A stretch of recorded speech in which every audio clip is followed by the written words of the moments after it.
Hey, this is Sven from Mob Rules, and you're watching CMS TV.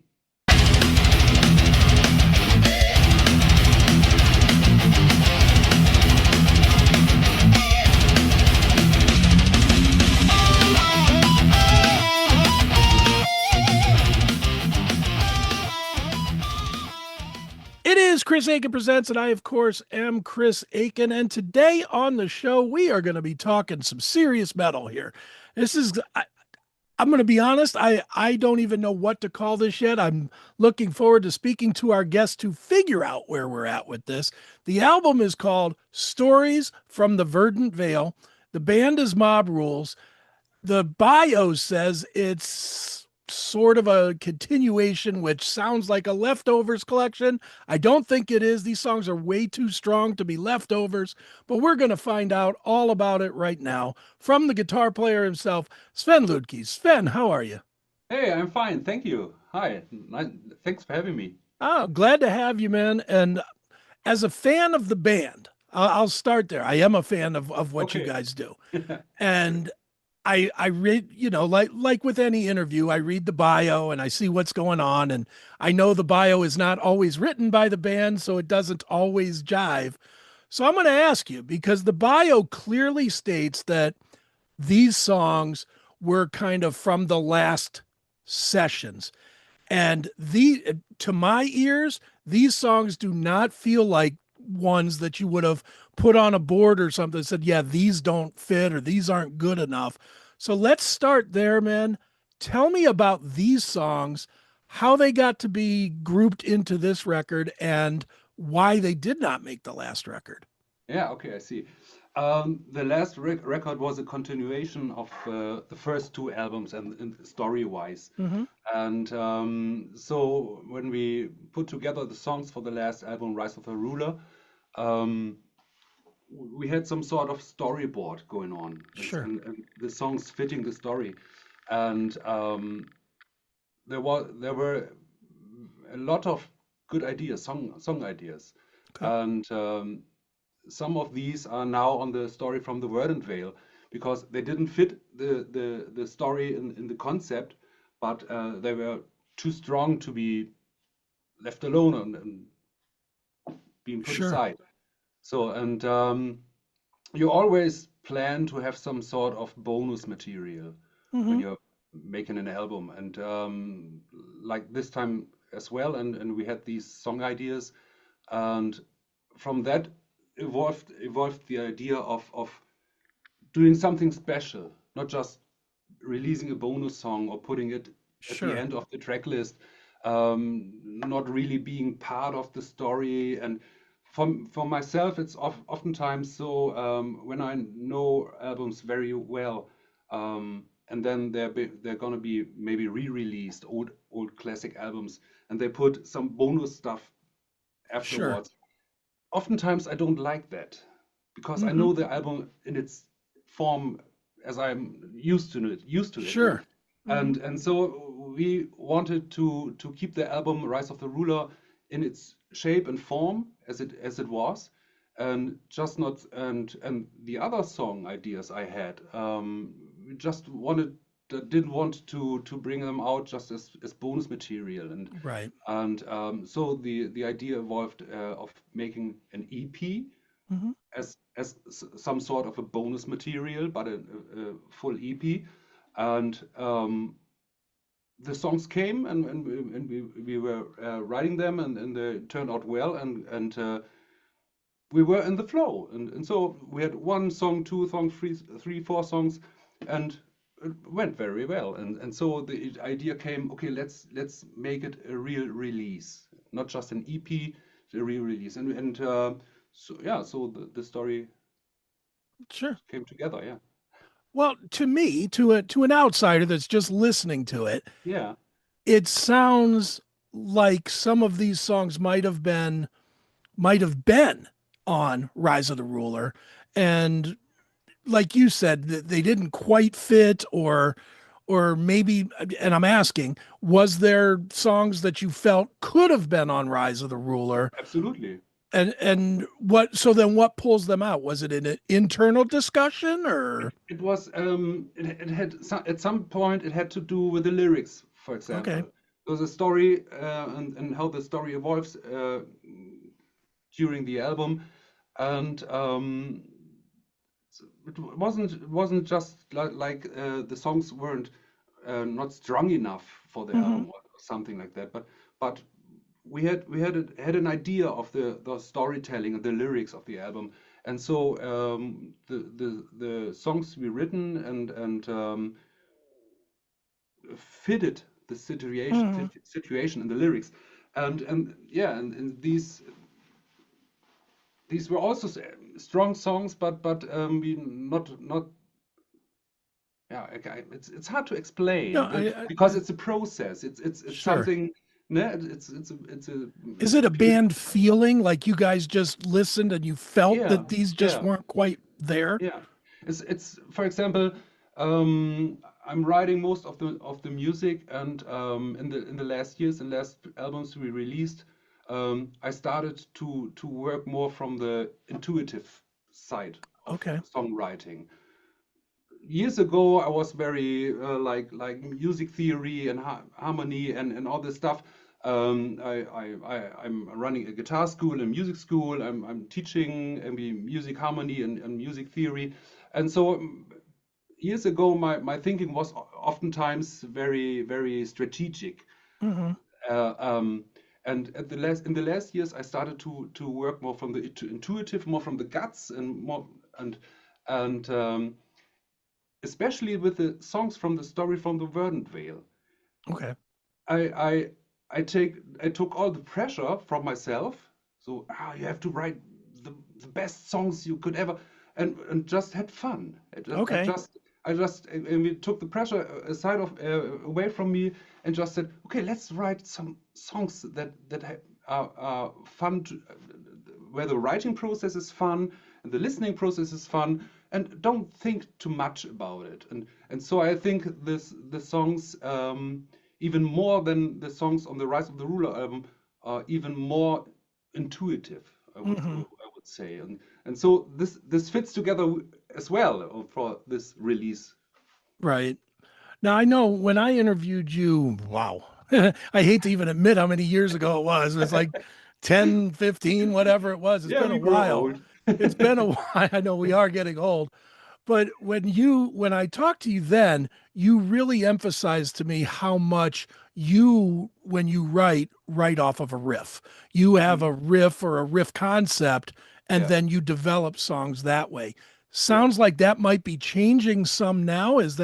Has it changed some now because you've changed as a musician? Yeah, I think so. It's Okay. more experience, being more relaxed, not being too much in my head with the pressure of having the feeling you have to deliver the best work you can do. You always want to deliver the best you can do, and Sure. it's always in the time where you stand at that time, you always deliver what you can do. And um, but yeah, I guess it's some sort of experience and being more relaxed, knowing that I can write songs, and it's not that difficult for me to write songs. Um, it's more Hmm. than it's a fun thing. It's fun now. Sure. It was fun back in the days. It was fun as well, but it's even now. It's even more fun, and Sure. it's more relaxed. Did the other band members have to adjust as you've adjusted? Like, has Klaus adjusted how he sings, or Yeah, has Jan yeah, adjusted, the yeah, layering? Because it yeah. does sound, I will say that if you listen to the early Mob Rule stuff and you listen to the current stuff, it really sounds, I'm going to say mature just for lack of a word, but Hmm. it sounds more developed or more Hmm. mature than the early records. And Hmm. I'm Hmm. assuming I that's think so. because you've all grown together as a band, yes? Absolutely. Especially Klaus and I, um, we work so close together because I need him as a singer. When Hmm. I'm writing songs, most of the time I develop the songs for a certain part, and I have song ideas, and I develop the songs as far as I can go alone without Klaus, and then Klaus joins, and then we work together. And oftentimes things get completely screwed over and done again, and that's fun. That's great. That's Sure. awesome, and I'm absolutely open to it. Klaus is very intuitive, and he has a mind full of ideas. And when he listens to my ideas, song ideas, he's always like, "Oh, I can imagine this and that," and I'm absolutely open. I absolutely love when he comes and does his thing, and he tries to explain to me what he wants to hear and how the song could go on, and he's not a trained musician, Right. Oh, and I didn't know and that.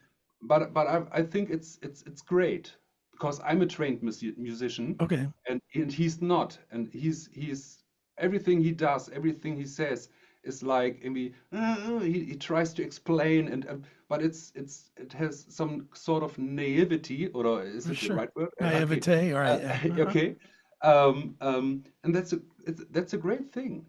Sure. Hey metalheads, tired of waiting for new episodes? Crave the real raw classic metal show? For just $4.99 a month, you can become a CMS VIP. You get every episode a full week early, completely uncensored and 100% commercial free. It's the only place to interact directly with the show, plus you score the Fast Pass, so your song requests get bumped straight to the head of the line on every live version. So what are you waiting for? Subscribe right now at classicmetalshow.locals.com and become a CMS VIP today. Is that ever frustrating for you, though? I mean, you know music theory and everything Yeah, else, of course. and he's just going, whoa, and Yeah, singing, yeah. and you're like, well, no, we can't do that. We got to progress this way. I have to imagine that sometimes is frustrating for you as a Yeah, music theorist, yes? yeah, but not today. Not Sure. 15 years ago, maybe. Yeah, that was kind of frustrating. But we are so close friends, and it's such a fun thing to do, and we enjoy that very much. There are maybe sometimes when things go in different directions and we are not on the same boat. Let's say we have to discuss, but we put things aside, let them rest for a few weeks, and then start over again. Sure. As the creator, Sven, who do you have to work more with to create the sound you want? Klaus or Florian, because you guys are both guitar players. Yeah. Um, I do all the guitar work on the albums. Okay. That's since Radical, Radical Peace. It's for the last 6 or 7 albums. I did all the guitar because not to give not I would love to have Florian on by my side while recording all the guitars, but it's easier to work like that. I have the studio. I've written all the songs. I would have to explain every detail to him so that he can record it in my studio, and in the period of time it takes to explain to him what my idea was, I have recorded the guitars Sure. 4 times. Makes sense. So that's Right on. Makes sense. Klaus is very, very important for the songwriting process. Well, and look, and again, this is as an outsider looking at what you do. I Yeah. have to imagine having a voice that's A, that powerful, and B, that wide ranging. The fact that he can go deep baritone to Mm, the highest highs, yeah, that has to open so many doors for you because there's just no limits to, yeah, it's not like you have to say, well, I can't do this because the yeah, singer can't do that. And yeah. that's a nice problem to have, right? Yes, absolutely. Yeah, and Klaus gets better the older he gets. It's like a phenomenon. It's and when I write songs, I always have these little parts in the songs where I already know, even when Klaus is not there at the time, where I know, okay, when he does something like this and the things he can do, it will be brilliant. Yeah, and Right on. it, he always delivers. Definitely. Now, Sven, I want to ask you about the what on the bio is called side B, the bonus tracks, Yeah. because I don't understand. Were these? They all say that they're 2014 versions, but they all have guests. Were they recorded in 2014 with these Yeah. guests? Yeah. Is that how It's that works? it's all old songs re-recorded. We re-recorded the songs in 2014 for the 20th anniversary box, the Timekeeper box, Okay.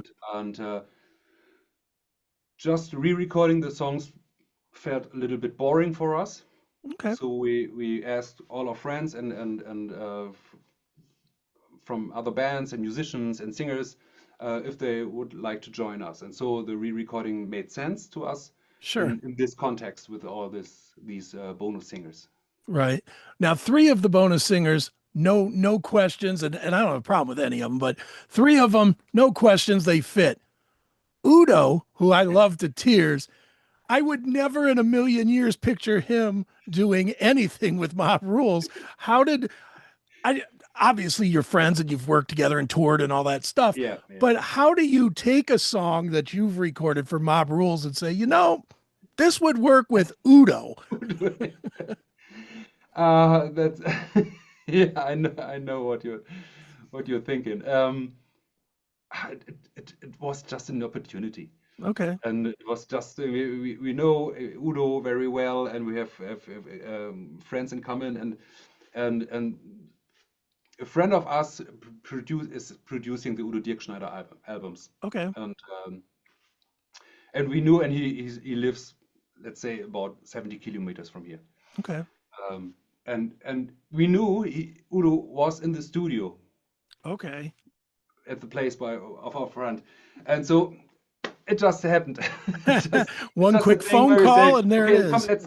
as the recordings came into my studio, and I placed it into the DAW, and first time listening to it, it was, I can't tell it, but it was kind of funny. But it's Udo. Right. It's Of okay. course. Of It's course. Udo. Well, Sven, obviously, when you put out a release, there's an expectation to get it out there to the people, to tour it. Yeah. With this kind of a release, is there tour plans to tour this like a full release, or are you just going to play some shows and then get busy on the next record? I mean, what is the plan going forward? Yeah, we released the album with a new record label, Raining Phoenix Music, and at that time we signed a contract to a new booking agency as well. Okay. It's quite new, and Dragon Productions, and so it was kind of difficult to bring up a tour for the album, for the promotion of the album.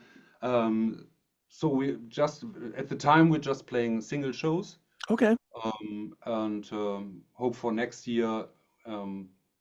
Festival circuit and that kind of a. Right. Right on. Now, Yeah. for that next year, will that still be off this record, or are you midway through the next record? Where are we at?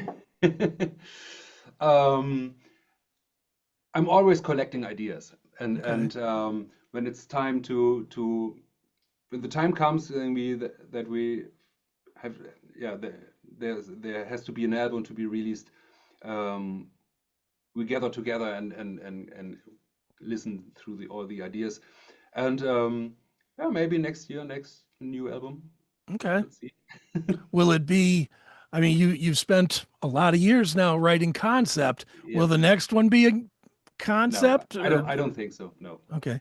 Don't No, it want to was do just- that anymore? Or? The idea behind the concept was it was Klaus' idea, and it's we had the anniversary 30 years of my roots, and we were thinking, okay, what could we write about for lyric wise, maybe for the next album, and Klaus' idea was, okay, it's 30 years now since the first album, since founding the band, but the first album, and what about the idea? What happened in these 30 years in the Savage Land and in this story and that's why it became this concept album. Sure. we thought it was a fun thing. Okay, let's say, okay, yeah, we grow older, 30 years. Um, what might have happened in the Right. savage land and we over the last 30 years, and that's why we had the idea of the concept story. Sure. But I guess the next album won't be a concept. Okay. So, Yeah, and one of the things I've always thought, you tell me, because you write this stuff, I always think that the concept record is way harder than an individual record, not so much because you have to follow the concept, but because a lot of times the concept starts to overtake the music that you're creating. You want to yeah, create something, but it yeah, just doesn't. And maybe that's why we have the songs that we have here with Verdant Vale, is because the concept kind of overtook the musical ideas. Is that what yeah. happens? It's a delicate balance you have to, and so many details you have to, and we Mm, keep in mind. Uh, the lyrics will be written parallel to that. The songs will be written. You have to merge that all together, and it has to make sense. And you have to change songs a little bit, maybe because of the story needs sure. another verse or something, or another chorus, and not to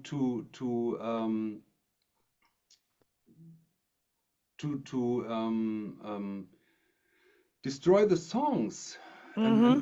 and like you said, and you try to follow the story lyrical wise, and end up with a song that doesn't make sense as a song, as in the Hmm. music, and that's it's kind of hard, yeah, Sure. to And it find can, that balance. and correct me if I'm wrong, but if that happens a little too much, you almost start making a record that you weren't even planning to make. Yeah, yeah, it becomes its own thing, and yeah. Yeah.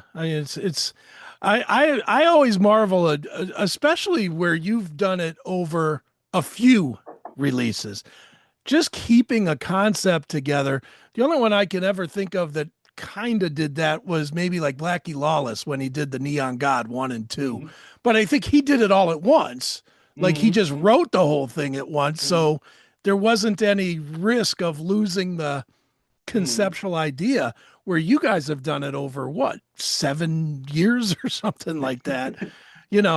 I can't even imagine how you put yourself back into the middle of the story to start writing more of it. That I Hmm. imagine that was very difficult. No. Yeah, yeah, it's a difficult thing. We always have young Christian is writing most of the lyrics, and Hmm. and you have to stay in contact all the time. Sure. How about the lyrics for this song? For this song, how do they evolve? I in the beginning I worked with fantasy lyrics. Klaus is Hmm. singing some. I'm just writing down some English sentences and that he can sing, and um, so being very close together in this whole process is not that easy, but it's very important, and we know each other for a long time. It's so we keep Right very on. close, and it works. Right on. Well, Sven, on this show, we tell everybody, if you're going to stream it, okay, stream it once, twice, maybe even 3 times, but then buy something from the band. If you like it, buy something, buy a hat, buy a shirt, a vinyl, a keychain, whatever it is, buy Okay. something from Mob Rules. Yeah. Where do we send people to buy something from Mob Rules? To Bandcamp. Bandcamp? Okay. Bandcamp. Yeah. Yeah. We have our I've own shop and at Bandcamp, and there you can buy some stuff. Bandcamp is quickly becoming the favorite of everybody, it seems like, because it's almost like a true website for you fans or you Yes, bands, where absolutely. shows the dates, has the merch, Yeah. has the music, Yeah. and unlike the other places that are giving you what, one millionth of a cent for every 10,000 plays or whatever. It's Yeah. crazy, Yeah. but Yeah. That's right crazy. on. Yeah. Well, Sven, the new record is great. Stories of the Verdant Vale. It is out on August the 21st. But you can pre-order it right now, people. You can get it over at Raining Phoenix, or you can get it at, I'm sure Amazon probably has it as well, or Bandcamp. I'm sure it's over there as well. So go to those places, check it out. One more time, Stories of the Verdant Vale. It is Mob Rules. And Sven, this has been fun. Thanks for joining me here on Chris Akin Presents. Chris. Very, very nice. Thanks for having me.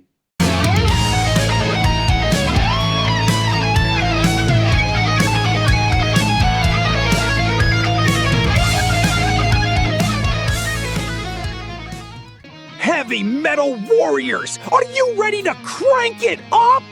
The Classic Metal Show is live every Saturday night, 9 p.m. to 3 a.m., and you can blast it right on your big screen TV.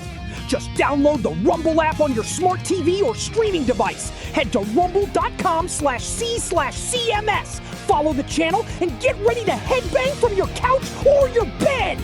Monday through Friday at 8 p.m., catch the daily replay, plus killer interviews on Chris Akin Presents.